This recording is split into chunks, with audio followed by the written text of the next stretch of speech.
Hi everyone, so today I'm going to be showing you how to replace a fuel pump on a 2001 Toyota Corolla. So let's go ahead and get started. So the first thing you do is obviously clear off your back seat.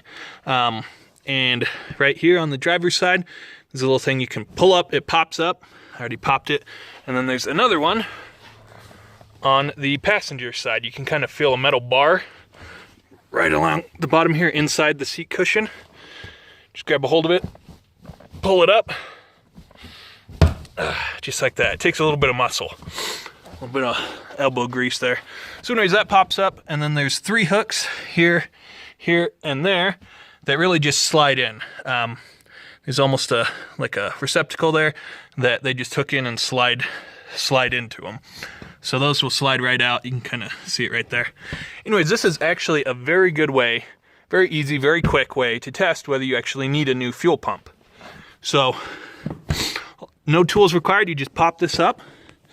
Right here's where your fuel pump is. And you can have a helper go put the key in the ignition and turn it to accessory. Don't crank it yet, and you'll listen. Have the second person listen right here, and you'll hear a little buzzing, whirring type sound. And that means that your fuel pump is working. If you don't hear that sound, your fuel pump isn't working, and it most likely needs replacement. So, real easy way to test whether you need it or not.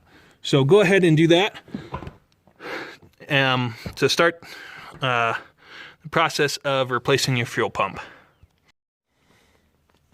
So, with the back seat off on the driver's side of the back of the car here, this is where your fuel pump is. So the next thing you need to do is you need to get this pried up, this quick cover. So to do that, you can pop off this silicone piece here to make it a little easier with the wiring. And then you can take a flathead screwdriver and you can just kind of pry it up a little. You can see it's coming up, comes up pretty easy. So just go ahead and pry that off all the way around to reveal your fuel pump underneath. So as you can see, it's kind of really just stuck on with tar. There's nothing really holding it down. So next, just to get this out of the way, unplug the electrical unit there. Looks like you just pinch the tab on the top there, and it'll pop that off real easy. So go ahead and do that next. So once you have that disconnected, before you disconnect this gas line is actually pressurized. So there's a couple of things you can do to try and depressurize it. First thing you're going to want to do is you're going to want to take your gas cap off to relieve any pressure there, especially if it's hot out. You're going to have a lot of pressure within the gas tank, so that'll help with it. As well as with that disconnected, what you can do is you can crank over the engine for about 3 to 4 seconds, try to start it, and that should pull a bunch of the gas out of this line here. So go ahead and do that next to try and depressurize that gas line. Okay. So next, you can take a Phillips and just carefully pry out. There's a little plastic bit here that you're going to want to pry off, so go ahead and pry that out next. So with that popped off, be careful. I kind of flung it, so be careful not to break it because you're going to need to use that to put it back on. Next, this just pops off. Be ready. There still may be some residual gas that may leak out or possibly spray, so just be ready for that with some cleanup rags or paper towels or something that you can dispose of in a safe container, since it'll be covered in gasoline. So go ahead and remove this next. So not bad. Basically this whole piece just pops right up just like that. So you really didn't get too much leakage. You're going to get a little, so be ready. You're going to have to air your car out. I should mention that after I disconnected the electrical here and cranked the engine over, it did run for a couple of seconds and then it died. So just a heads up. So next, what you need to do, and I should mention, obviously put this off to the way, make sure it doesn't get in the way and that you don't scrape it up or break this line or crack it, because then you're gonna have to replace that whole thing. So next, what you're gonna need to do is take off all of these flange bolts here. It is an 8mm bolt, or you can use a Phillips, as you can see. So go ahead and take those 8 bolts off next. Okay, so with the flange off, the fuel pump should just pull right out. You can just pull it straight up like that. As you can see, I don't want to do it since I need 2 hands. Be very careful. Don't lose these. There's 8 of them. As you can see, it would be very easy to lose it in here. So make sure that you have them in a good spot. Honestly, this probably isn't even the best spot right here. But make sure you don't lose those. So go ahead and pull out the fuel pump next. Be ready. It's obviously going to be dripping in gas unless your tank is empty, which in that case, you may not have a bad fuel pump. You may have just needed more gas. So go ahead and pull out your fuel pump unit next. So here is the fuel pump out. It's quite a hassle to get it out. It took me a couple of minutes to twisting and turning and angling it just right. Sorry I didn't really show that, but basically it's in there about like that if you're standing from the driver's side, and you lift it up, and basically you just have to turn on a little counterclockwise and try and tilt it out, kind of like that, if that makes sense. But you can see you have your flow, your sensor, and then your filter all kind of blocked away, so it takes a little bit of work. So go ahead and pull that out. Obviously put it on a nice clean surface, because this is going back in your fuel tank. You want to make sure you don't get any dirt, or sorry, that turned, or anything in your fuel tank while you're working on it. So be careful too. You probably can't see it, but be very careful. Obviously it's an open into your fuel tank, and you don't want any dirt or anything to drop in there. So be very careful about that. Make sure you don't knock anything in. So the very first thing that you're going to do is this bottom plastic piece is going to come off. So just take a flathead and just pop it off. You can kind of see these tabs. So just pop all of the tabs off. This whole bottom plastic piece will pop right off. Just go ahead and do that next. So with this plastic off, actually at the bottom, is on here like this. This pops right off, so go ahead and pull that off. Next, the regulator comes out. So go ahead and pull that out and just set it aside here. So next, you have this little retaining clip right here. Take a flathead and pop it off, and that'll take the whole filter off. So go ahead and do that next. Okay, so the easiest way to get that retaining clip off isn't to go over the plastic here, but actually under, and just pry it up that way. You'll pop it up, and then just got to work it off a little bit, kind of like this, till it pops off, and there you go. So that's how you get the screen off, or the filter off. So I was thinking that filter didn't have to come off. It's a bit of a pain in the butt to come off, because you can see from that rubber O-ring. So basically just take a flathead, and I just pried in here and on the edge here until it popped up. That O-ring kind of keeps it in. You have to take it off because this whole outer plastic comes off.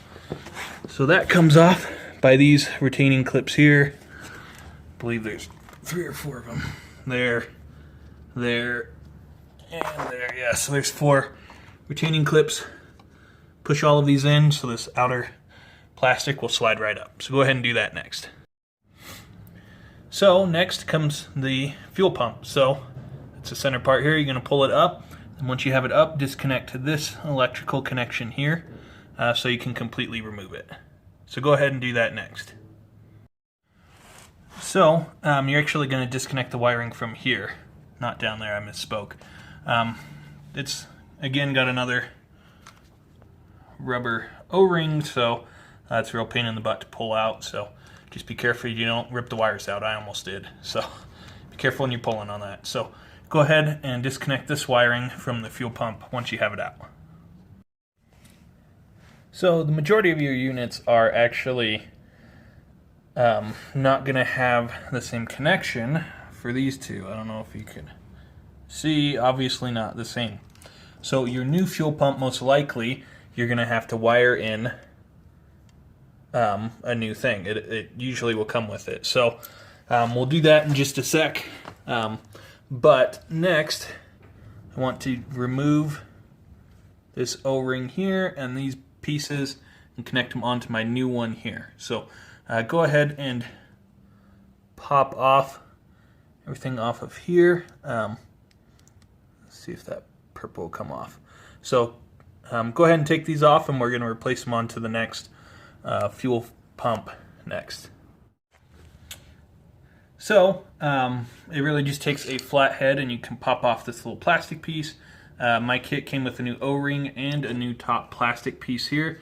So you just go ahead and push, put this plastic piece from the old one onto your new one, and then I put my new O-ring and my new cap. These parts are good, which they look good to me.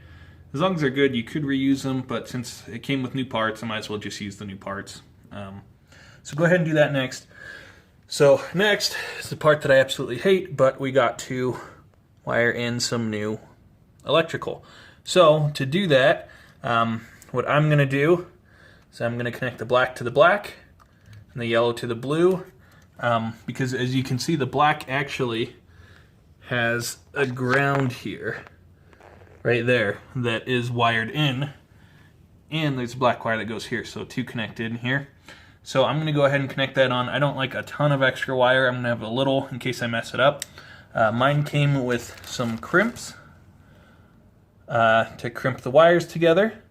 So go ahead and use those. And then, so I'm going to go ahead and do that. And at the end of this, if it doesn't work, I'll know that I probably have my wires crossed. So if that does happen, I'll let you know at the end of the video. So go ahead and connect on the new wire if your old one doesn't plug in. I mean, check and make sure. It possibly could, but I'm going to guess it probably won't. So go ahead and put on the new wires next. Okay, so as you can see, I got those crimped on there. This is just what came with the manufacturer. When you really think about it, it almost doesn't make sense, because you'd think, well, the current could travel through the gas because this is in the gas tank. But, I mean, they're the ones who made this, so I assume that's what'll work. So go ahead and get that all crimped on, and then next you can plug it into your new fuel pump.